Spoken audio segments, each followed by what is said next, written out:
Tollywood cinema ఇండస్ట్రీలో సంధ్య theatre ఘటన ఎంతటి సంచలనాన్ని సృష్టిస్తుందో తెలిసిందే. ఇప్పటికే ఈ విషయానికి గాను అల్లు అర్జున్ ను అరెస్ట్ కూడా చేశారు.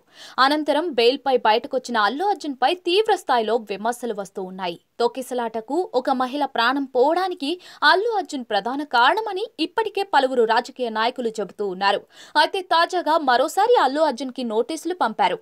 ఈ రోజు ఉదయం 11 గంటలకు చిక్కడపల్లి పోలీస్ స్టేషన్ కి రావాల్సిందిగా సర్కిల్ ఇన్స్పెక్టర్ నిన్న జూబ్లీ హిల్స్ లోని అల్లు అర్జున్ ఇంటికి వెళ్లి నోటీస్ ఇచ్చారు. కాగా విచారణలో భాగంగా సీన్ ఆఫ్ అఫెన్స్ లో అవసరమైతే మరోసారి బన్నీ సంధ్య థియేటర్ కి వెళ్లవలసి ఉంటుందట. ఇక ఈ విషయాన్ని నిన్న అల్లు అర్జున్ కి అందించిన నోటీసులో పేర్కొన్నట్టుగా తెలుస్తోంది. కాగా ఈ విచారణలో బన్నీని దాదాపుగా 10 నుండి 15 ప్రశ్నలు అడిగే ఛాన్స్ ఉందని అంటూ ఉన్నారు. మరికొద్ది సేపట్లో అల్లు అర్జున్ విచారణకు హాజరు కానున్నారు. మరి విచారణలో అల్లు అర్జున్ ఏం చెప్తాడు?